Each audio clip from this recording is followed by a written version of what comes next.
Family card বাজেটের উপর চাপ তৈরি করবে না বলে জানিয়েছেন প্রধানমন্ত্রী তারেক রহমান। বরং এই কার্ডের মাধ্যমে প্রান্তিক পর্যায়ে কর্মসংস্থান বৃদ্ধি সহ অর্থনীতিতে ইতিবাচক প্রভাব পড়বে বলে জানান তিনি। বুধবার জাতীয় সংসদে প্রধানমন্ত্রীর জন্য নির্ধারিত প্রশ্নোত্তর পর্বে এসব কথা জানান তিনি।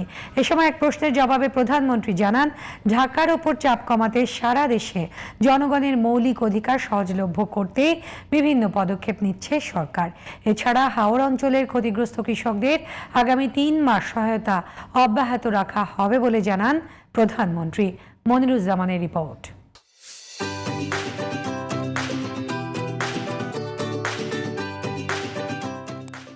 বিসমিল্লাহির রহমানির রহিম। বুধবার ত্রয়োদশ জাতীয় সংসদের প্রথম অধিবেশনের 24তম দিন শুরু হয় প্রধানমন্ত্রীর প্রশ্নোত্তর পর্ব দিয়ে। বিভিন্ন এলাকার সংসদ সদস্যদের নির্ধারিত প্রশ্নের জবাব দেন প্রধানমন্ত্রী। মাননীয় সংসদ সদস্য, আপনাকে ধন্যবাদ আপনার প্রশ্নের জন্য। এক প্রশ্নের উত্তরে প্রধানমন্ত্রী জানান, ঢাকাকে পরিষ্কার এবং সবুজের নগরী হিসেবে গড়ে তুলতে বৃক্ষরোপণ ও আধুনিক বর্জ্য ব্যবস্থাপনার পরিকল্পনা নেওয়া হয়েছে।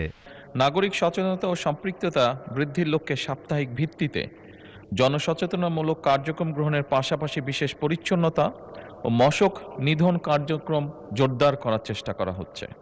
মেট্রো রেলের নিচের খালি অংশে মিরপুর 12 হতে মিরপুর ডিএইচএস পর্যন্ত এবং এলিভেটেড এক্সপ্রেসওয়ে আবদুল্লাপুর হতে ফার্মগেট পর্যন্ত এই নিচের অংশে খালি জায়গায় বৃক্ষরোপণ করা হবে ইনশাল্লাহ। সম্পূরক প্রশ্নের জবাবে সরকার প্রধান ঢাকার উপর চাপ কমাতে সারা দেশে নাগরিক সুবিধা বাড়ানোর পরিকল্পনা তুলে ধরেন। সারা দেশ থেকে মানুষ ঢাকামুখী হয়ে থাকে, সেটি কর্মসংস্থানের সুবিধার জন্য হোক, সন্তানদের লেখাপড়ার জন্যই হোক, পরিবারের সদস্যদের চিকিৎসার জন্যই হয়ে না কেন। সেজন্যই দীর্ঘমেয়াদী পরিকল্পনার মধ্যে আমাদের লক্ষ্য হচ্ছে ধীরে ধীরে ঢাকা দেশের সকল অংশেই পর্যায়ক্রমিকভাবে এই বেসিক সুবিধাগুলোকে গড়ে তোলা। ভারী বর্ষণে হাওর অঞ্চলের কৃষকদের 3 মাস সহায়তা অব্যাহত থাকবে জানিয়ে উপকূলীয় অঞ্চল নিয়ে বেশ কিছু পরিকল্পনার কথা জানান সরকার প্রধান।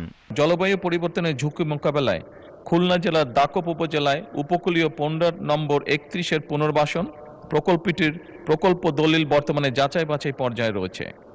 প্রকল্পটি বাস্তবায়িত হলে দাকপ উপজেলাবাসী ভয়াবহ নদী ভাঙনের হাত থেকে ইনশাল্লাহ রক্ষা পাবে। নারীদের জন্য বিভিন্ন পরিকল্পনা তুলে ধরে প্রধানমন্ত্রী তারেক রহমান জানান, জনকল্যাণের কর্মসূচি বাস্তবায়নে বাজেটে চাপ বাড়বে না।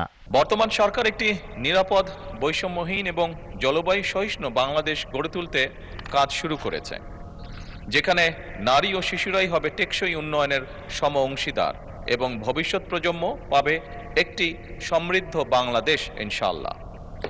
নারী